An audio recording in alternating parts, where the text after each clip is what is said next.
নমস্কার বন্ধুরা, কেমন আছেন সবাই? আমার জিকে বাংলা চ্যানেলে তোমাদের সকলকে স্বাগত।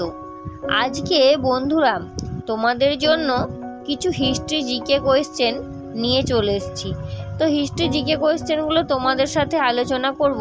তার আগে তোমরা আমার এই জিকে বাংলা চ্যানেলটা সাবস্ক্রাইব করে দাও।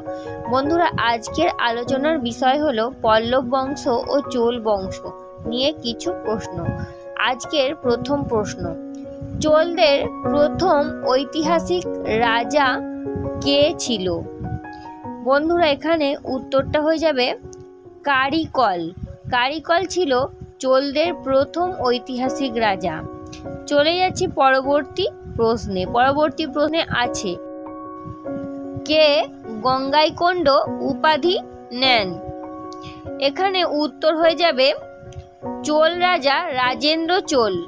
চোল রাজা রাজেন্দ্র চোল গঙ্গাইকোন্ড উপাধি নিয়েছিলেন। বন্ধুরা, আজকের সমস্ত প্রশ্নের উত্তর জানতে ভিডিওটা না টেনে প্রথম থেকে শেষ পর্যন্ত দেখতে থাকো, এবং আমার এই জিকে বাংলা চ্যানেলে যদি নতুন হয়ে থাকো তাহলে দয়া করে আমার এই চ্যানেলটা সাবস্ক্রাইব করে আমার পাশে থেকো। চলে যাচ্ছি পরবর্তী প্রশ্নে। পরবর্তী প্রশ্নে তোমাদের জন্য রয়েছে, চোল বংশের শেষ শক্তিশালী রাজার নাম কি? এখানে উত্তর হয়ে যাবে প্রথম কুলোতুঙ্গ। সালটা হচ্ছে 1070 থেকে 1120 খ্রিস্টাব্দ। চলে যাচ্ছি পরবর্তী প্রশ্নে, কোন প্রাচীন ভারতীয় রাজশক্তি খ্রিস্টীয় একাদশ শতকে দক্ষিণ পূর্ব এশিয়া ও সিংহল আক্রমণ করেন? তো বন্ধুরা, যদি উত্তরটা তোমাদের জানা থাকে অবশ্যই কমেন্ট করে জানাও। আমি বলে দিচ্ছি উত্তরটা হবে চোল রাজশক্তি। ভারতীয় রাজশক্তির মধ্যে চোল রাজশক্তি খ্রিস্টীয় একাদশ শতকে দক্ষিণ পূর্ব এশিয়া ও সিংহল আক্রমণ করেন। চলে যাচ্ছি পরবর্তী প্রশ্নে। পরবর্তী প্রশ্নে তোমাদের জন্য রয়েছে, মৃত্যক্ষরা আইন কে রচনা করেন? এখানে উত্তর হয়ে যাবে শস্ত্রাঙ্গ বিজ্ঞানেশ্বর। ইনি মৃত্যক্ষরা আইন রচনা করেন। চলে যাচ্ছি পরবর্তী প্রশ্নে, শশাঙ্কের মিত্র মালব রাজ্যের রাজার নাম কি? এখানে উত্তর হয়ে যাবে দেবগুপ্ত। দেবগুপ্ত ছিলেন শশাঙ্কের মিত্র মালব রাজ্যের রাজা। চলে যাচ্ছি পরবর্তী প্রশ্নে। পরবর্তী প্রশ্নে আছে, পবনদূত এর রচয়িতা কে? পবনদূতের রচয়িতা হলেন লক্ষণ সেনের শোভাকবি ধৈ। যা যাক পরবর্তী প্রশ্নে, সেন বংশের প্রতিষ্ঠাতা কে? বন্ধুরা, এখানে উত্তর হয়ে যাবে সামন্ত সেন। সামন্ত সেন হলেন সেন বংশের প্রতিষ্ঠাতা। চলে যাচ্ছি পরবর্তী প্রশ্নে, কোন চোল রাজার আমলে মহাবলীপুরমের রথ মন্দির নির্মিত হয়েছিল? এখানে উত্তর হয়ে যাবে প্রথম নরসিংহ বর্মনের আমলে। চলে যাচ্ছি পরবর্তী প্রশ্নে। পরবর্তী প্রশ্নে তোমাদের জন্য রয়েছে, হর্ষবর্ধনের রাজত্বকালে কোন পরিব্রাজক এদেশে এসেছিলেন? বন্ধুরা, এখানে উত্তর হয়ে যাবে হিউয়েন সাং। হিউয়েন সাং হর্ষবর্ধনের রাজত্বকালে এদেশে এসেছিলেন। চলে যাচ্ছি পরবর্তী প্রশ্নে। পরবর্তী প্রশ্নে তোমাদের জন্য রয়েছে, হিউয়েন সাং কোন রাজার রাজত্বকালে পল্লব রাজ্যে এসেছিলেন?